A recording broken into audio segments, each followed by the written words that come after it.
Here's the opening range recap for September 2022. So the whole month of September. This is the opening range recap of all the videos. If you want to look at the videos for these particular dates, you can. There was only 5 different dates where we actually had trades.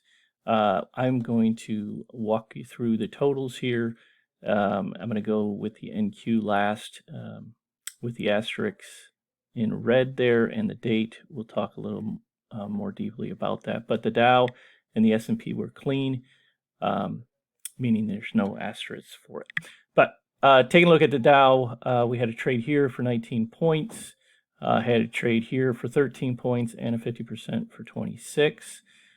Dow here had a trade for 15 points here and 30 points here. And then Dow had a trade for 29 points here. So a total of 132 points for the Dow. S&P was a little lighter, just had 1.5 points here on the 12th and 175 here on the 15th. And then the 29th had 3.25 points for a total of 6.5 points. Okay, now let's look at the NQ. NQ, you can see the little asterisks there, also the red ones here for this particular date.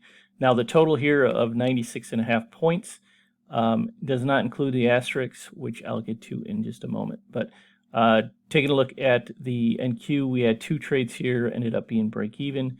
50% was a winner for 29.5 points, 975 for this particular date. For the 25% on the 15th, you got 11.5 points. And then we'll circle around to the 50% here in a little bit. And then the September 28th, we got 10.5 points for the NQ. And then here on the 29th, you got 17.5 points off of 2 trades for the 25%. And then 50% was 17.75, total of 96.5. So that's about $2,800 or so with one mini for each of those. Now looking at the 15th of September for the 50%, and again you can watch that video here. But anyway, it took 3 trades to get to break even, so it depends on how you traded that. But anyways, here's the sequence. So we had actual trades before this, but these are the sequence for the 50% here. And the sequence is this first one happened at 10:49. So you have trade here at 10 o'clock, right above here. You had another trade at 9:49, 9:45, 9:40. So this is actually pivot hit number 5. And it happened at 10:49 a.m., which we've talked about on days where it was a smaller opening range. It was only 23.5. The next day, for example, was 65. The day before that was 49.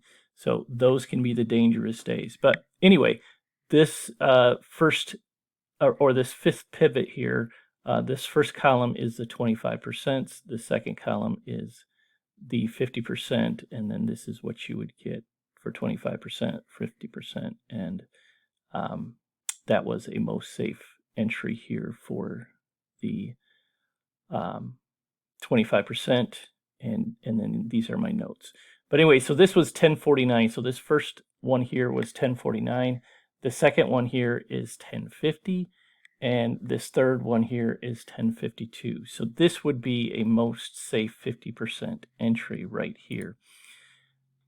It hit, so you'd be buying it just like you would buy the most safe for the 25%. 25% won. The 50% got 10.75 points. So didn't get the full 11.75. It got 10.75. Now, I've talked about this before, especially on days where between here and here is 3 minutes. So you went through those things in 3 minutes. You may want to put your stop back at break even on days where it goes and hits your 25%. So you're not risking another full, in this case, 23 points. to break even, because if it doesn't, which it didn't in this particular case, it kept going down. The next one as well, you're buying at 23.5 points lower, and your goal is just to get out at break even. So if you would have just took your break even here, you would have got out at break even. You're already in profit for the day, pretty big. But anyway, officially, that's what we talk about officially. So this is official. So again, same thing happened. You would enter one additional lot here with a hope to get back up to the 50% so you can break even on the trade. Again, it missed by 50% or by 4 ticks. So again, it went up to 1075. So your profit on this second position at 1075, you were out of the money basically 1 point on 2 lots. So it would have cost you about $40 to bail. You would have lost about $40 on that. But again, officially is not that. So you would have to additionally go 2 more lots here on the third if you're doing the math that way. And you would have gotten your 50%. So which would have broke you even. So it depends on how you trade that particular thing. That is not included in the 96.5. Again, if you would have put your break even once this hit and triggered your 25% most safe win, you would have been breaking even there. Or if you sold a little early or whatever, however you want to handle it. That's why when I put the asterisks, I have to make a little explanation on how you exactly do that. But hopefully that was helpful for you. Profitable month in the particular instruments, again, just depending on how you traded it. Hope you did well, and I'll talk to you in October.